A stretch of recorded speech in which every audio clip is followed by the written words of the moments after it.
A door opened into an interrogation room. A large metal table with 2 chairs sat in the center of the room. On one side, the chair was empty. On the other sat a man known as Samuel Feeder. He looked at you and said, "You've been through this before. Let's skip the appearance, and let's make the metaphor for my eyes as blue as the depths of the crushing ocean. Now continue." The officer walked in and said, "Good morning, Mr. Feeder. Do you know why you are being detained?" Sam said, "Am I being charged for being in the Nazi army again?" The officer sat down with a bewildered look on his face and said, "No. You killed a lot of people who were Yakuza." The officer's face came into view. He was an Asian man who looked to have been 20 years as a cop. His hair was short and black, with his eyes being brown like walnut shells. Sam thought back to when he killed the talking lemur just 5 hours ago, that had claimed to be a Yakuza or whatever that meant. Sam was there for only one reason: to kill the Japanese mafia in Tokyo. Thankfully, he had been paid 3 Pringles cans to kill them only a few days ago. The cop said, "You have any idea how much damage you caused?" Sam zoned back in and said, "Depends on how many relationships didn't work out for you." The cop said, 7. He paused for a moment. "Why does that matter?" Sam's neck extended so that his face was touching the cop's and said, "My answer is turtle!" His neck snapped back and to its normal length, with his head dragging behind it. The cop said, "Look, you caused 13 trillion yen in damages, and you killed over 400 people." Sam said, "Harvest their organs and pay for the damages." The cop said, "Look, just give me your story." Sam looked at him and said, "Well, it all started about 12 hours ago." Sam and Lillian walked up to a large building in the center of Tokyo. It loomed over the city like a menace. Sam took out an iPad, and it had 2 things written on it: "Kill Julian, and kill any witnesses."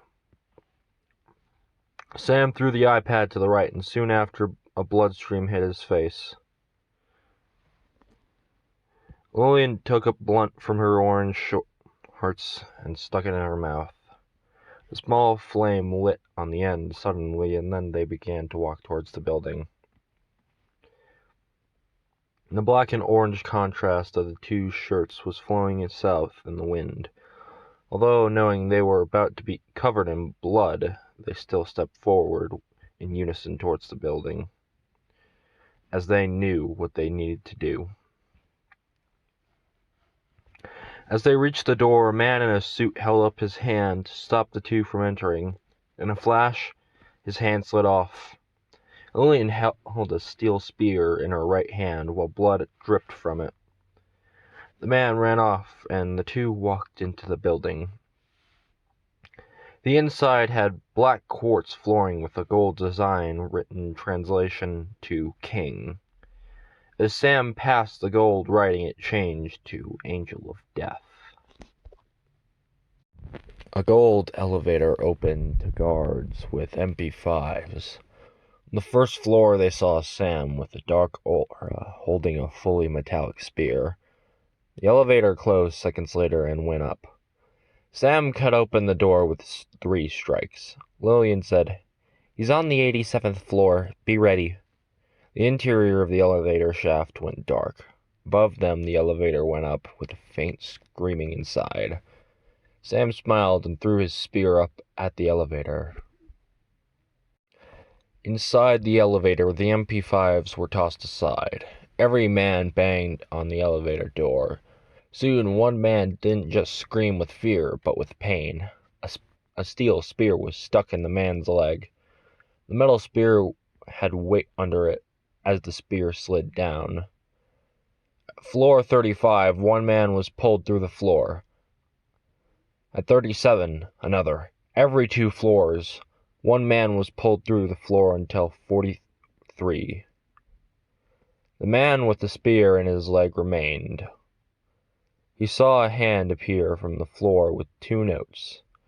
He took both and noticed they both had the same thing. "If you try to get in my way, you will die." Another spear went through the floor. It was a mirror image of the one in his foot. The one in his foot retracted into the depths of the darkness. The man sat on the golden railing as he went up, hoping above all else he would live. The elevator door opened to men with AK-47s aimed at the empty elevator. The only thing inside was 2 holes and a concerning amount of blood, and 1 single note sat in the middle of the room. One man with the AK-47 picked it up and said, "It says here that if you get in my way, you will die." A small lemur spun around in a giant black chair and said, "Find him before he kills us." As the lemur spun around, Sam had his face flat against the building's glass window. A small lemur screamed as Sam burst through the window. Gunfire lit the room as Sam fell to the floor. Eventually, there was quiet. Sam lay there on the floor. The lemur spun around, and Sam was at his desk with Lillian to his left. They sat on nothing but thin air. Lillian now had blood on her spear, almost like it had rained paint on the weapon. "Good morning, Julian. I've been tasked with taking you to the grave," Sam said with a monotone voice. The police station lights flickered. The police officer was drinking coffee. Sam could see it was a mocha with a bit too much sugar for his taste. A loud bang went off, and blood was against the wall behind Sam. Lillian stepped through and said, "Fucker said I was weak." She lit a blunt and sat next to Sam. He smiled and said, Looks like I got dinner for you later." The cop looked at him and at the blood spatter and said, "That's about 40 years in prison." Lillian said, "That's 40 years I'm gonna have my spear in your ass." Sam chuckled and said, "You wouldn't let him live for that long, and we both know it." The cop said, "Continue with your story." Sam said, "I think we both know why I'm here." Sam passed the iPad with the 2 instructions. King Julian pulled out a 1911 pistol and said, "Who sent you?" Sam said, "Queen Elizabeth II of England wants your lemur ass dead." Sam took out a 5.7 pistol and loaded in its usual armor-piercing rounds and said, "I got paid well for something I was going to do anyways, just a bit earlier." Sam pulled the trigger and a red flag came out with a horn noise. The flag had the word "bang" in bold black letters on it.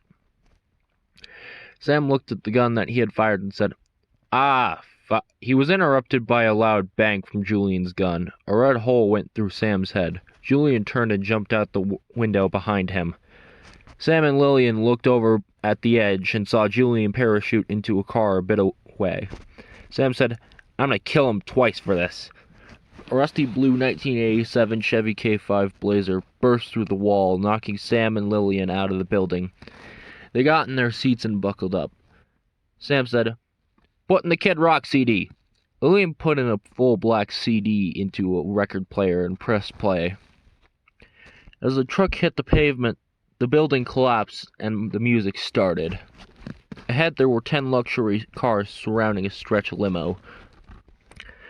Lillian took out a black and gold Thompson SMG from the back seat. Its gold drum mag was almost glowing in the light of the street. A blunt formed in her mouth, and she said in an accent straight out of the Mafia, "You're gonna be sleeping in the wet market tonight when I'm done with you." Gunfire ignited in the street while the metal, rubber, blood, and oil spilled all over the road with a symphony of chaos of the streets of the Japan never seen before. Six cars spun out trying to protect the limo. As King Julian cowered in his limo, he came up with a plan. He dialed a number, and a man with a fearful tone said, "Sir, we can't fire back. All of our guns have turned into burritos, Julian said. Have everyone ram him. Keep him off of me. The line went silent as death. As Julian looked out his windows, he saw nothing but a looping scene of buildings. Fog encased the limo, and Julian began to sweat with fear. The limo began to slow, and dents in the shape of footprints formed on the roof. A hand reached through and pulled Julian up. Sam smiled at Julian with a crazed look in his eyes. He whispered into Julian's ear, "Time to have some fun." Screams were heard from the fog as it turned from gray to red. The officer said, "I'm going to have to put you under arrest for destruction of private property." Sam put up his middle finger and said, "Nah, I'm out." He stood up and started to walk away. Before the officer could react, he was gone. The girl was gone with him. No trace was left. The blood, gone. The wall, fixed. The only thing that was left behind was the smoke from the blunt. Sam would never return to Japan unless they added beds to their McDonald's.